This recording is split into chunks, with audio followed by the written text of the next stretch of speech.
आं थानो हाला आं फिसाफोरखौनो सानफ्रामबो गाबै गाबै गोसोखांबाय थायो दा। खुलुमबाय लोगोफोर, नोंथांमोनखौ आंनिफ्राय गोदान मोनसे भिडिअ बरनायबा हरनाय थाबाय। फैसालि ब्रह्मआहाय बे कल रेकर्डआव फुल प्रुफ होजोबदों।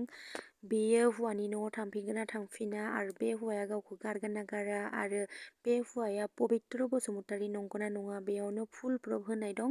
नोंथांमोना जुदि बे कल रेकर्डखौ जोबजासिम खोनासङोबाथाय मिथिजोबगोन फारि फारि। भिडिअआ स्किप खालामालासिनो भिडिअखौ जोबजासिम नायबानो जाबाय। माने मासा मोनसे फेमास जागा नालाय, ओमफ्राय बिनि खाथियावनो कारसर दङ। ओमफ्राय बे बर' रोंमारा एक्सुलि बर' रोंमारासो बर' रोङा बियो प्रमिसखौ जेबो रोङा, इंलिसजों हिन्दीजोंल' रोङो बियो। ओमफ्राय माथो पबित्र होगासिनो दं ओमफ्राय मानसिफ्रा। पबित्र बसुमतारी, ओमफ्राय बियो बै माबा सिकिउरिटि गार्डआ बे नङा। ओमफ्राय माथो माबा जन खारजिया पबित्रनि माबा हरदों, ओमफ्राय जों बेखौनो नायनानै आश्रमदों जों लोगोफ्राबो मिथिबाय दा। ओमफ्राय नै खोनासं, औ बियो सिकिउरिटि नङा, बियो गाव नङालाय बियो। ओमफ्राय पबित्र बसुमतारीया सोरबा रेस्टुरेन्टआव मावो होनना बुंनाया, बे रेस्टुरेन्टआव मावा बियो। एक्सुलि सासे मालिकनि माबायाव बे मेनेजार थायो। ओमफ्राय दा बिनि नामाबो पबित्र बसुमतारी। ओमफ्राय अब्लाबो नै आं ओरैबायदि जाबाय मिथिबायना, आं थानो हाला आं फिसाफोरखौनो सानफ्रामबो गाबै गाबै गोसोखांबाय थायो दा। ओमफ्राय आं थांफिननो होननानै बुंदों नालाय, ओमफ्राय गाव होनदों आरोखि, होनबालाय आं नोंखौ एयारपर्टसिम दोनहैनोसै होनदों आरो बियो। आं सानफ्रामबो नुनो हाया, गाबबाय थायोना। ओमफ्राय गाबबाय थानायखौ नुनानै नों थांफिनदो, आं नोंनि हासबेन्डजों रायलायनोसै होनना बुंबाय थायो बियो आंखौ। दोनहैनोसै आङो, नोंखौ दोनहैफिनसै आं होनना बुंबाय थायो आरो बियो। ओमफ्राय दा होनदों आङो, होनबालाय आं थांफिननोसै होनना बुङो। जोंनि सिस्टार मोनहा बै क'क्राझारनि मानसिया मुंनि थफ्लायनाय आंनाव मेसेजाव खालि फैफिनदो आरो फैफिनदो होनो आरो। ओमफ्राय दाना आं मा नङालै खालामबावनो। खोनासङो, माने आंबो खबर जायो नालाय, आं माबा थायो माबसा थायो। जों ज' दङ आरो जों बर'फोर नालाय, ओमफ्राय जोंथ' जेनेबा मबाइलाव नुयो नालाय, फेसबुकआव एरखम ओमफ्राय नाम्बारखौ सासे लोगोनिफ्राय मोनदों, ओमफ्राय बे नाम्बारखौ हरदों आरो जोंनावहाय। बेनि नाम्बारखौ? औ। आरो बोरै मोनखो बेनि नाम्बारखौ? बेनि नाम्बार माने जों ज' दं नालाय, जों माने बर'फ्रा जों ज' दंब्रा, जों ज' थायो। ओमफ्राय सासे मानसिया माबायाव थायोमोन नालाय, बे हरदों आरो जोंनो। सिनायगोनदां नोंसोरो? सोरखौ बेबा होनलाय? सुखनजरानि। सुखनजरानि? औ। आं सिनायनाय नङा जाहो। सिनायनाय नङा आरो जिखुनु जाया। नै आंथ' फ्लाइटजों थांनोबो ओरैबायदि सामान लाबोदों आङो, फ्लाइटआव आं बोरै थांनो हागोन बिदिसो जागोन होनदों आं थांफिननांगौबाबो। ओमफ्राय दा मा खालामनो सानदों नोङो बाजै? आं थांफिननोसै। ओमफ्राय दा बे सासेया ओमफ्राय दा नोंसोर औ ब्रा, नङा नों थाफानाया। बियो आंखौ होनबाय, दाख्लैनिफ्रायनो आंनि गाबनायखौ नुनानै आं फैजेननिफ्रायनो गाबबाय थायोना।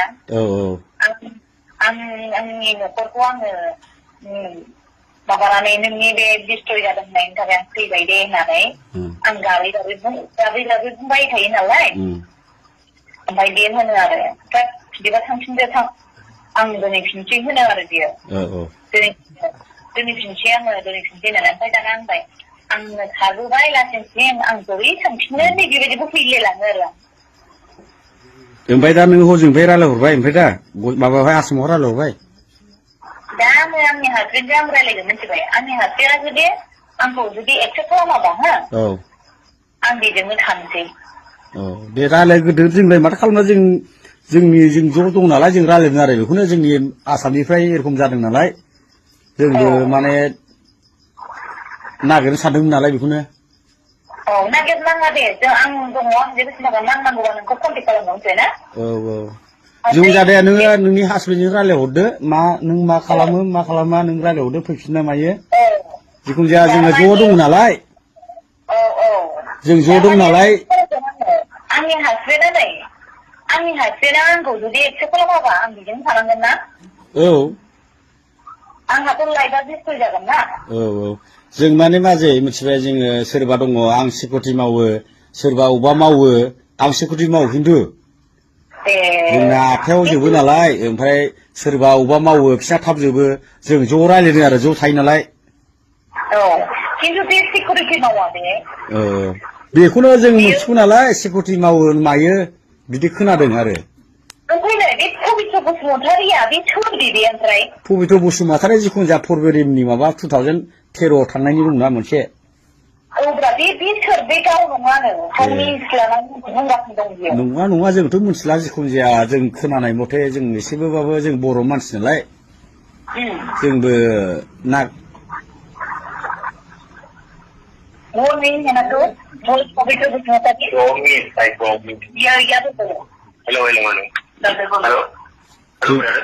Hello.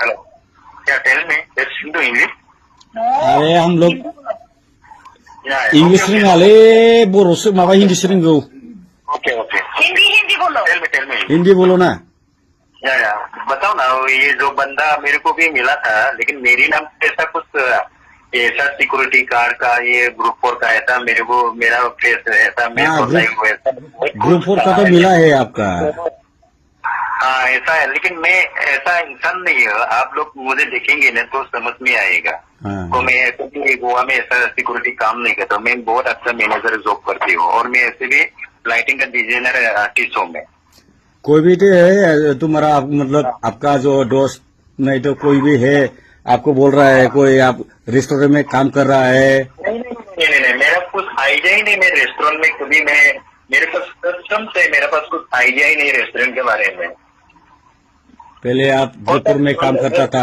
ऐसा बोल रहा है रिकॉर्डिंग में आया था ना उसमें फेसबुक में इसलिए हम लोग एक साथ होके ढूंढने के लिए कोशिश कर रहा था आपको नहीं अभी ऐसा मत करो भाई मैं गोवा में बहुत सालों से इधर है मेरा पास भी ऐसा नहीं है गोवा में बहुत साल था ना आप हाँ मतलब मैं ऐसा नहीं आप गोवा में कितना साल तक है वहाँ पे नहीं मैं मैनेजर पोस्ट में था मैं ऐसा काम नहीं करते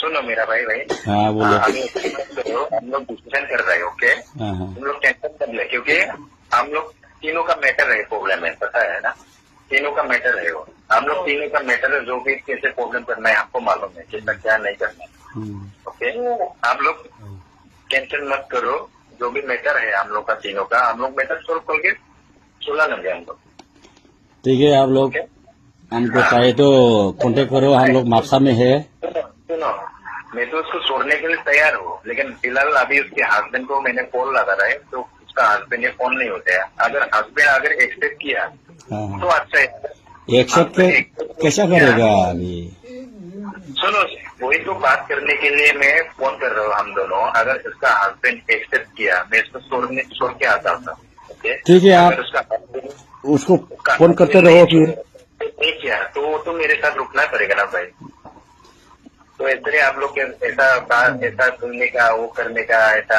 वगैरह ऐसा मत बोलो ठीक है हम लोग मापसा में है हाँ हेलो मापसाव दं जोङो मोनथिबाय कन्टेक्ट खालामनो जाबाय मालाबा नांगौबा खोनासं माबा आं बोरायजों रायलायगोनसै हा औ रायलायग्रोदो दे जों होमबालाय जों थांला मोनथिबाय नागिरला जों होमबालाय नोंसोर दंबालाय नागिरनाङा आं सोंहरगोन दे औ नागिरला जों माने जों ज' दंमोन नालाय जोंनि बर' मानसिया जोङो माने खोनादों नालाय एरखम औ ओमफ्राय नै आं नांगौबा नोंसोरखौनो फन खालामनो मिथिबाय ना दे नांगौ फन खालाम जाबाय ओमफ्राय खोनाबाय जिखुनु जाया हजोंहाय नोङो रायलायहरदो माबाजोंहाय जोंनि आदाजोंहाय फार्स्ट टाइमावहाय आदा माने जेनेबा नै बिदिजोंब्रा माबा आसामनिजोंहाय जोंथ' जों मा बुंबावनो आसामनि आंनि बोरायजों औ बेखौसो होनदां आं कन्टेक्ट लायगासिनो दङ औ नों कन्टेक्ट लाग्रोदो गाव राजिबा फैदो राजि नङाबा थांदो बेजोंनो गाव राजि जाबालाय माथो फैनांगोन ना नोङो आं गाव फैदो फैनायखौलाय होनना बुंबा फैनोसै आरो गाव आं एक्सेप्ट खालामनो हाला होनना बुंबा बेयावनो थांसै मिथिबायना औ दे जों होमबालाय जोङो थाबाय थासै जोंनि लोगोफोरखौबो मा बुंबावनो होमबालाय जों ज' दंमोन नालाय बाहायनो ज'नो जों बेखौ सावरायगासिनो दं आरो मोनथिबाय नोंसोरो औ आंजों रायलायनो मोनबाय गाव फिसाइजों रायलायनो नागिरदों औ फिसाइजोआ जुदि एक्सेप्ट खालामोबा गाव थांगोननो ओमफ्राय एक्सेप्ट खालामाबा औ बिदिनो थांसै आङो औ दे नोङो खबर हरबानो जाबाय दे औ आं नोंनो हरफिनगासिनो आंनि नाम्बारखौ सेभ खालामना लादो दे औ दे जों दङ बिराद बुरजा दङ बर'फोर दे औ दे आं नोंखौ लागोन मिथिबाय आंनिखौ लाथार औ बे नोंनि दा औ दे